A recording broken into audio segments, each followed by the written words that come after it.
Hey there, so I hope that the rest of your classes have gone well this week. And this here is the video that I said I would make going over the rest of the syllabus that we didn't quite get to on our first day of class. So I want to just pick up where we left off on. All right, so we were kind of down around here when we left off on Wednesday. I wanted to quickly return to a certain point about late work and the reason it's so important to turn in work on time. That's because each part of this class kind of builds on what came before it. It's kind of a cumulative effort. So the problem with turning in late work is that you start to fall behind on the next thing. You know, each stage of this class is laying the foundations for the next stage. So if you're turning in work late, then you haven't laid those foundations for the next part. So it's really important to get work in on time. But of course, things happen. So I've built these safety nets into the framework as need be, but you shouldn't rely on them by any means. This class will be so much more beneficial to you if you get everything in on time. And then we talked about the grading breakdown. So again, as I said, you're kind of working with a pool of 1,000 points, and that's how I grade. So the points on each thing are part of that pool of 1,000. So for example, that first discussion board that you're doing is worth 5 points. That's kind of a gimme. If you do it, you get those 5 points. The first quiz is worth 6. So that's that right there. That's the first 11 points out of the 1,000 that you're working towards. And that first discussion board and that first quiz are kind of gimmies. There's no reason you shouldn't get 100% on those, but things will get more complicated as we go. But we'll talk about each thing as it comes along. Again, so a note on grading: you have to get a C- to pass this class to go on to English 1012. NC is basically when you've done all the work, but the final evaluation is still not quite up to par where it should be for whatever reason to go on to the next level. So NC grade is non-punitive. You didn't do anything wrong if you get an NC. It just means that you might need a little bit more work, a little bit more practice on one area or another before you can go on to the next level. Now an F means you just didn't put in the effort really. An F means you didn't do all of the work, you didn't show up to class at all, or you're just completely flippant in the assignments that you turned in. So hopefully nobody will get an F in this class. An NC is not a real big deal. It kind of sucks that you have to take the class again, but it's not the end of the world. Whereas an F will affect your GPA. Obviously it's still not the end of the world, but there are more dire consequences, if you will, than an NC. So make sure that you do all the work, and as long as you do all the work, follow those checklists, you won't get an F. I can't promise you won't get an NC, but you certainly won't get an F as long as you do all the work. And really use those checklists that we talked about that I'm going to put in every weekly folder. As long as you do those checklists and make sure you've done everything on those checklists, I can pretty much guarantee you that you will not get an F. And this is the standard grading chart for Brooklyn College. If you are unable to attend a particular class because it conflicts with a religious belief, with a particular religious observation, that's fine. Please, if that's the case, just let me know that you're not coming to class because of that, and I'll excuse it. If you don't let me know, it won't be excused, not because I'm insensitive to such matters, but just because I simply won't know unless you tell me. So please tell me, and you'll be all right if you have to miss a class because of a religious observation. Plagiarism, of course, don't do it. We'll talk a little bit more about what constitutes plagiarism and what doesn't, but it's not tolerated at Brooklyn College. It's definitely not tolerated in this class. I consider it an offense to me, your classmates, and above all else yourself. You're really cheating yourself if you plagiarize. It's really just a waste of time if you're going to do it. There's no point in even taking the class if you're going to plagiarize. That's kind of the long story short of the matter. And you will, of course, if I catch you plagiarizing, you will fail that assignment. It's not hard to catch plagiarism, so be aware of that. And you run the risk of failing the entire class if you plagiarize. But that's another quick way to get an F is if you plagiarize. So give it your best shot. Be honest in your work, and you will not fail. Be dishonest in your work, and you run a very high risk of failing. And here, if you want to read more about it, this is the official Brooklyn College statement about plagiarism and cheating and so forth. And also, you will be reported to Brooklyn College if you're caught cheating. And that should be the same for all of your classes. God forbid if something happens that you lose someone near and dear to you, and you need some time off or whatever. Here are the guidelines about bereavement if something like that should happen. But let's hope that doesn't. Let's hope we don't have to deal with that at all. But if something like that happens, just let me know, and we'll cross that bridge if and when we come to it. But hopefully we don't come to that bridge.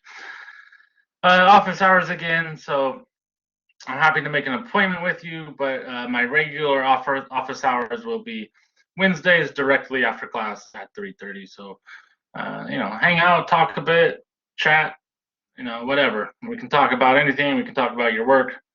If you're just bored and you want to hang out for a bit, I will be hanging out for at least 1 hour after every Wednesday class. So feel free to hang out with me, and we can answer any questions you might have, address any concerns, or just work through issues or entanglements you might be having with essays you might be working on, or so on and so forth. Whatever. Those are open hours, and I would love to see you there. Tech support, if you're having a problem with Blackboard or anything like that, you can email this, and they should give you some assistance. The Learning Center, I highly recommend that you utilize the Learning Center, which you can contact via this link. They can give you they can give you some support on writing an essay. They can give you some extra feedback, maybe closer attention. You might be able to get an edit from them. They can give you some pointers. They will help you make your paper better. And no matter how good of a writer you might be, you're always going to be crunched for time in a college class, especially with all your other classes. So sometimes it's just really helpful to get another pair of eyes looking at it. That might give you some different feedback, just help you see it through another lens. And so I definitely suggest that you contact them when it comes around to writing your papers. Again, if you've registered with the Center for Student Disability Services, please let me know, and we can make whatever necessary accommodations. Happy to do so, and I really need to know if you have registered with the Center for Student Disability Services. It's no issue, but we just need to know what needs to be done to make this class as beneficial as possible for you.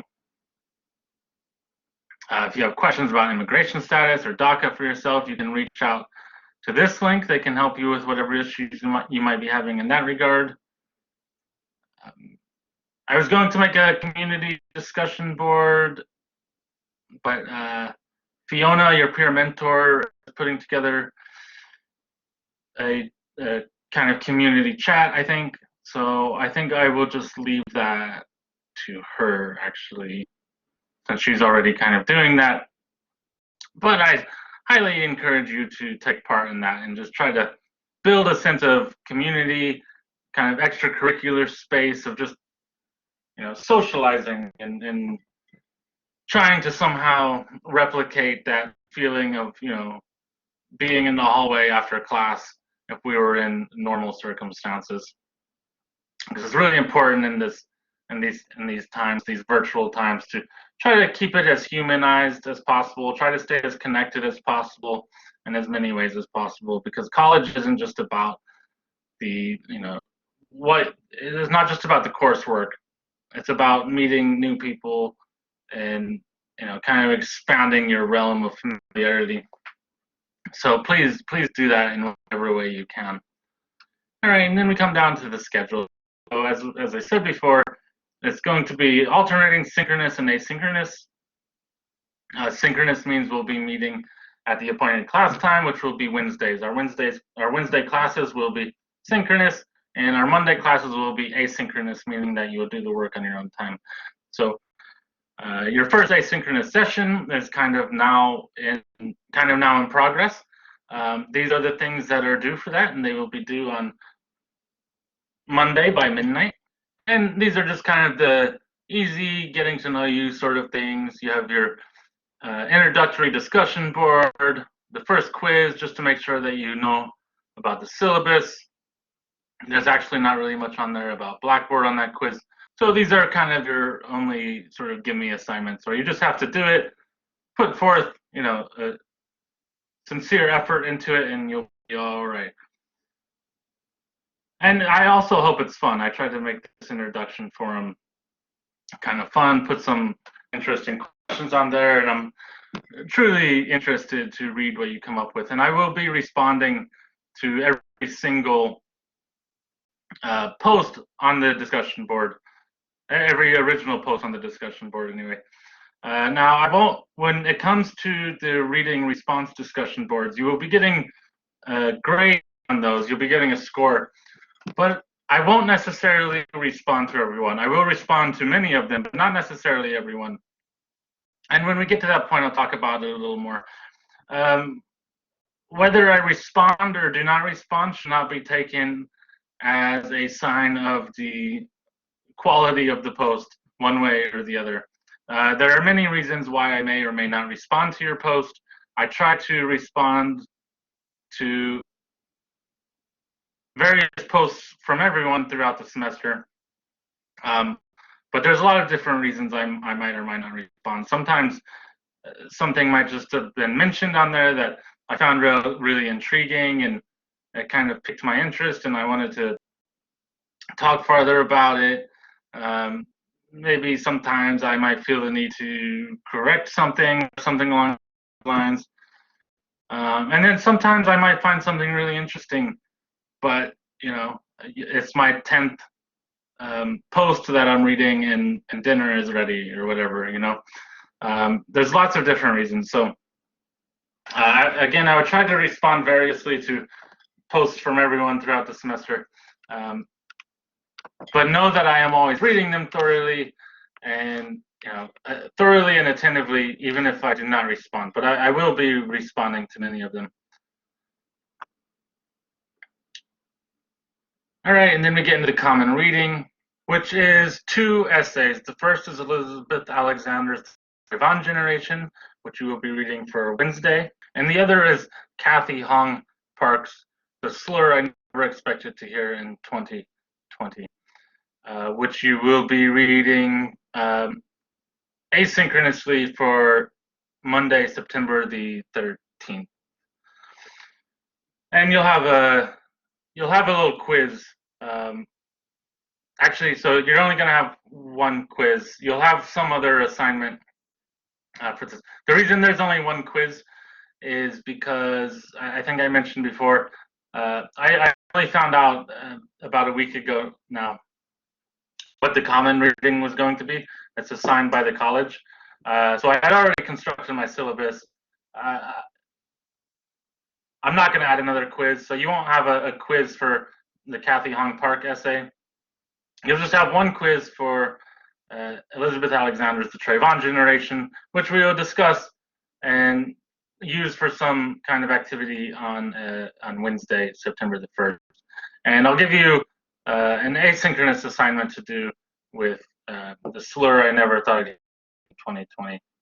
which you'll do on your own time on Monday, September the 13th. And then you can see we're actually, after September 1st, we won't have a synchronous class for a while, actually. So almost 3 weeks where we won't actually meet. So let's do our best to stay in touch during that time. I'll be emailing you, definitely. So make sure to stay connected, and then we'll have our next, you'll be reading Joan Didion's The White Album for Monday, September 20th. You'll have another quiz, and then we'll have our next, after this coming Wednesday, we'll have our next synchronous meeting on September 22nd, and we'll be doing some work with David Sedaris' The Euthanasia. You'll have another quiz for that, which you should take. Whenever there's a quiz linked to a synchronous session or a discussion board linked to a synchronous session, you should do that before the class. It's going to be due, it's always going to be due about a half hour before class. And the reason the reason for that is to make sure that you've read it so that you'll be prepared to engage with it in whatever activity is taking place that day, because the activities would generally revolve around the reading when the reading is linked to a synchronous session. But again, the other purpose of the quizzes is to prepare to write the summary. So the key points that are covered in the quiz, although they will be out of chronological order in terms of making up with the essay, because I mixed the questions up. I scramble the questions, so every arrangement of questions on each quiz is different. The key points covered in the quizzes are representative of the kind of key points that you should be covering in a solid summary. So the quizzes aren't just arbitrary. They're leading up to something. They're leading up to the summaries, and then the summaries are in turn leading up to a deeper level of analysis. So we're not going to go through the whole schedule here. I just want to give you an opportunity. Obviously, you can look at it on your own time, and I definitely hope that you have already kind of gone over this schedule on your own and looked at how it's set up and everything. But the first draft of paper 1 will be due on September 27th. I will be giving you a prompt for that very soon, so you can get to work on that right away and have plenty of time to do it. You can see that we've laid out some of the themes here, so you can see what's coming. You can see how each part builds on each thing that came before it. Some of the different topics we'll be covering. You can get a look at the readings coming up. And there won't be any surprises. There won't be any surprise readings that aren't listed here. The common readings are the only ones where I haven't stated it specifically what the reading is. There's not, everything else is on here. Everything else we'll be doing pretty much. Again, there will be some small activities, particularly with the synchronous sessions. There will be things that aren't listed here, but those activities in the synchronous sessions, they are all kind of linked to whatever the themes are for that week as listed here. So you can see then it moves into analysis and argumentation, so on and so forth. You know, and we'll go into each part as we get closer to it. Probably not the best use of time to try to give a complete annotated commentary of the schedule here. Just have a look at it, see what's coming up, and we'll be talking about the goals and aspirations of each section as we get to it. All right, so please let me know if you have any questions about any of this. It's never a bother. Again, I will always try to answer emails within 24 hours. I'm happy to set up a time to talk. If you can't make my regular office hour, communication is really important. So I want to encourage you to reach out if there's anything you're uncertain about, anything you want to talk about in further detail, whatever it is. I'm here and I'm ready to talk, to listen, whatever your needs may be. So let's do it. And I look forward to working with all of you this semester, and I really look forward to reading what you're going to write.